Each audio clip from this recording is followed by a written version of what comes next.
প্রিয় শ্রোতা, আসসালামু আলাইকুম। আজ আমি সভ্যদাস, শিক্ষিত শয়তান ও ক্ষমতাধর গোলাম শীর্ষক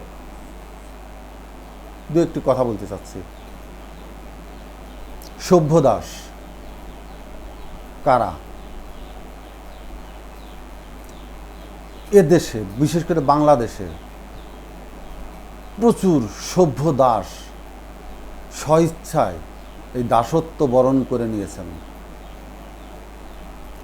আপনি একজন ইউনিভার্সিটির শিক্ষক, আপনি একজন অধ্যাপক, ডাক্তার, আপনি একজন আন্তর্জাতিক মানের ইঞ্জিনিয়ার, বুয়েটের শিক্ষক, আপনি একজন জ্ঞানী, ভদ্র, শিক্ষিত আমলা, কিন্তু আপনি আপনার নীতি নৈতিকতা বিসর্জন দিয়ে একজন নিকৃষ্ট মানের অর্ধজ্ঞানী, অর্ধশিক্ষিত, বেয়াদব, স্বৈরাশাসক এর লেজুর বৃত্তি করতে গিয়ে, এর গুণগান গাইতে গিয়ে নিজের সমস্ত কিছু শিক্ষা, দীক্ষা, জ্ঞান, গরিমা সমস্ত কিছু বিসর্জন দিয়ে তাদের পদলেহন করার যে রীতিনীতি বাংলাদেশে চালু হয়েছে, আমি এই সম্প্রদায়কে সভ্য দাস হিসাবে অভিহিত করতে চাচ্ছি। আপনি দেখেন, সকল ইউনিভার্সিটির শিক্ষকেরা রাজনীতির সাথে কীভাবে ওতপ্রোতভাবে তাদের কথায়, চাল চলনে, বক্তৃতায় একজন স্বৈরাশাসক নিপীড়িত, নির্যাতিত মানুষের বাইরে থেকে যারা দেশকে নির্মমভাবে কশাঘাত করেছে তাদের পক্ষে গুণগান গেয়ে গেছেন। আমি এদেরকেই সভ্য দাস হিসাবে অভিহিত করে তাদের প্রতি আমার তীব্র ঘৃণা প্রকাশ করছি। শিক্ষিত শয়তান, শিক্ষিত শয়তান কে? আপনি একজন অবশ্যই যে কোনো একটি ধর্মের লোক, আপনি ধর্ম নিয়ে ব্যবসায় লিপ্ত এক সম্প্রদায়, আর এক সম্প্রদায় আপনার কোনো ক্ষমতাশালী, ক্ষমতাধর রাজনৈতিক নেতা বক্তৃতা দিচ্ছেন, মঞ্চে উপনীত আছেন, আপনি ঘাড় ঝাঁকিয়ে ঝাঁকিয়ে তার অনুগত্য প্রকাশ করছেন, তাকে বোঝানোর চেষ্টা করছেন আপনি একজন চাটুকার, আজান হয়ে গেছে, সেদিকে ভ্রুক্ষেপ নেই, আপনি বক্তৃতা শুনতে মগ্ন এবং এমন একটা ভাব করছেন আজান হোক বা মন্দিরে ঘণ্টা বাজুক, যা বা গির্জায় আহ্বান করা হোক, কোনো সমস্যা নেই, আমি আপনার সাথেই আছি। শিক্ষিত শয়তান। অথচ দেশ, জাতি, সাধারণ মানুষ, সাধারণ নাগরিক এরা এই সভ্যদাস, এই শিক্ষিত দাসের দিকেই, এই শিক্ষিত শয়তানদের দিকেই তাকিয়ে থাকে। তারা কি করে, তারা কিভাবে চলে, কিভাবে কথা বলে, তাদের রীতিনীতি কী, সেটা অনুসরণ করে। অথচ এই সভ্য দাস, শিক্ষিত শয়তানেরা আজ তাদের অনুসরণকারী এইসব সাধারণ মানুষকে তাদের অনুসরণের পথ অবলম্বন করতেই যেন নীরবে আহ্বান জানিয়ে যাচ্ছেন। আর শেষেরটি হলো ক্ষমতাধর গোলাম। গোলাম ক্ষমতাধর হয় কিভাবে? গোলাম কে, কারা? কি নির্লজ্জ, বেহায়া হতে পারে একজন মানুষ ক্ষমতার লোভে কিভাবে একজন মানুষ, শিক্ষিত জ্ঞানী মানুষ নরপিশাচে পরিণত হয়, তার কয়েকটি উদাহরণ। আপনারা সবাই হয়তো বাংলাদেশের ডক্টর আব্দুর রাজ্জাক সাহেবকে চেনেন।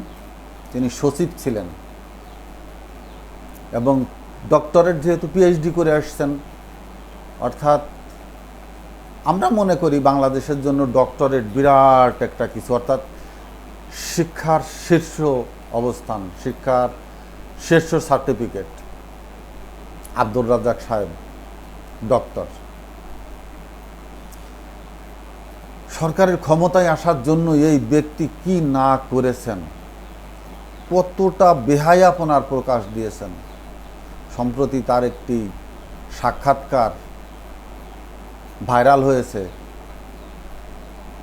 13 সালের হেফাজতের মানুষকে যে নিকৃষ্ট, নির্মমভাবে, নির্দয়ভাবে হত্যা করা হয়েছেন, তিনি হেসে হেসে তার বিবরণ দিচ্ছিলেন। এটা হলো ক্ষমতাধর শয়তান, এরা হলো ক্ষমতাধর গোলাম, অথচ সরকারের বাইরে একটি কথা বলার মতো ক্ষমতা এই গোলামদের নাই। ডক্টর হাসান মাহমুদ আর একজন ডক্টর, তিনি এই মন্ত্রীর বর্তমান প্রতি, আগে তথ্যমন্ত্রী ছিলেন, পরে পররাষ্ট্রমন্ত্রী হওয়ার জন্য কি না বলেছেন, কি না করেছেন, তার ব্যক্তিত্ব, তার শিক্ষার মানদণ্ড তিনি এক বিন্দুও ধরে রাখতে পেরেছিলেন। কতটা বেহায়াপনা এবং নিচু স্তরের মনোভাবা সম্পন্ন মানুষ হলে এরা এইসব জায়গায় বসে এইসবভাবে তাদের নিজেদের ব্যক্তিত্বের পরিচয় দিতে পারেন। আমাদের মাগুরাতে মঘি ইউনিয়নের একজন ব্যক্তি কিছুদিনের জন্য চেয়ারম্যান হয়েছিলেন। আমি জানতে পারছিলাম উনি নাকি জাহাঙ্গীরনগর বিশ্ববিদ্যালয়ের একজন শিক্ষক ছিল। আমি লজ্জায়, ঘৃণায় আমি দূর থেকে ওই লোকটাকে দেখেছি এবং আমার যত ঘৃণা আমি প্রকাশ করেছি। ঢাকা ভার্সিটির একজন শিক্ষক, তিনি কিনা চেয়ারম্যান হওয়ার জন্য কত নিচু স্তরের মানুষজনের, নিচু স্তর আমি তাদের বলছি যারা মানুষ, প্রকৃত যারা আমার কৃষক, শ্রমিক, সাধারণ মানুষ, তাদের না, যারা পায়ের জুতা চাটে, যারা চামচামি বাটপারি, তার কাছ থেকে সুবিধাভোগী লোক যারা তার চারপাশ ঘিরে তাকে এই অবস্থানে নিয়ে আসছিল চেয়ারম্যান তৈরি করার জন্য, আমি তাদের কথা বলছি। তাকে কিভাবে ছোট করার যত চেষ্টা করা হলে, একজন জাহাঙ্গীরনগর ভার্সিটির শিক্ষক, তাকে চেয়ারম্যান হইতে হবে কেন? এদেশে চেয়ারম্যান কারা হয় মানুষ জানে না। সামাজিকভাবে কতটা তারা ঘৃণিত। চেয়ারম্যান সাহেব নিজে যতই গর্ববোধ করুক, তার পিছনের অন্তরালে প্রতিটা কুকুর সমপরিমাণ ঘৃণা করে চেয়ারম্যানদেরকে, চেয়ারম্যান মেম্বারদেরকে। চেয়ারম্যান মেম্বার বলতেই তারা বলে ভাবে গোমচোর, চালচোর। আসলেও গোমচোর এবং চালচোর। যত ধরনের অপকর্মর শিরোমণি চেয়ারম্যানরা, মেম্বাররা, তার সহযোগীরা। অথচ একজন জাহাঙ্গীরনগর ভার্সিটির শিক্ষক, সে কিনা চেয়ারম্যান হওয়ার জন্য হামলি খেয়ে পড়ল এসে। আমার মাগুরাতে একজন মুক্তিযোদ্ধা, সেনাবাহিনীর কর্মকর্তা, তৎকালীন ক্যাপ্টেন, আমার মুক্তিযোদ্ধা সার্টিফিকেটে তার স্বাক্ষর, তিনি স্বাক্ষর করেছিলেন। মেজর জেনারেল হওয়ার পরে অবসরে গিয়েছিলেন। আপনারা কেন রাজনীতিতে আসেন? আপনি একজন মেজর জেনারেল হইতে আপনাকে কত কিছু করা লাগেছে আমি জানি। কতগুলো কোর্স, বিশ্বমানের, বিশ্ব মানদণ্ডের কতগুলো শিক্ষা সার্টিফিকেট আপনাকে সংগ্রহ করতে হয়েছে, সেসব পরীক্ষায় উত্তীর্ণ হতে হয়েছে। কতটা মেধার, প্রজ্ঞার পরিচয় আপনাকে দিতে হয়েছে মেজর জেনারেল হইতে। সংসদ সদস্য হয়ে আপনাকে কোথায় নামিয়ে নিয়ে আসে রাজনীতি। আমি আপনাকে দেখার জন্য মাঝে মাঝে দূরে যেয়ে দাঁড়াতাম। আপনাকে আমি দেখলাম পাশে বসা এক মদখোর, মাগিখোর, এক দালাল। কতটুকুন শিক্ষিত জানি না আমি, কিন্তু তার অস্ত্রবাহিনী আছে, ক্যাডার আছে, সেই ক্যাডার বাহিনীকে সে পরিচালনা করে, এই জন্য আওয়ামী লীগের একটি বড় পদ তাকে উপঢৌকন হিসাবে, পুরস্কার হিসাবে দিয়ে রেখেছেন এমপি, যেন সেই অস্ত্রগুলো যথাসময় ওই লোকের মাধ্যমে ব্যবহার করতে পারে। সে পাশে বসে হাসতেছে আর বলতেছে, স্যার বলেন তো মাগুরার নাম মাগরি হইল কেন? আর তিনি তোতা পাখির মতো বলছেন, মগেরা এসেছিল, ওইখানে নৌকা ঘাটে নৌকা বেঁধে এখানে ডাকাতি করে বেড়াইতো, সেই মগের থেকে মাগুরা নাম।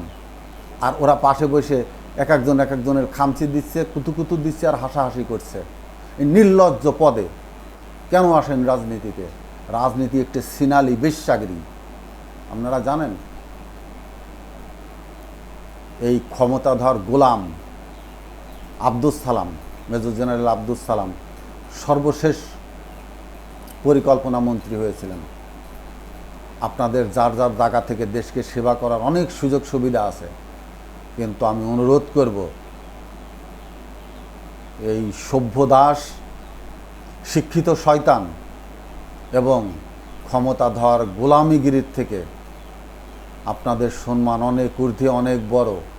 আপনারা যার যার জায়গায় নিজেদের অবস্থান সসম্মানে প্রতিষ্ঠিত করুন, রাজনীতি সুন্দর হবে। কিন্তু আপনাদের লেজর বৃত্তি, আপনাদের কুকুর বৃত্তি, আপনাদের পদলেহন, আপনাদের কাপড় খুলে পশ্চাৎপাত প্রদর্শন জনগণ উপহাস স্বরূপ দেখে। আপনাদের প্রতি সম্মান রেখেই কথাগুলো বললাম। আসসালামু আলাইকুম।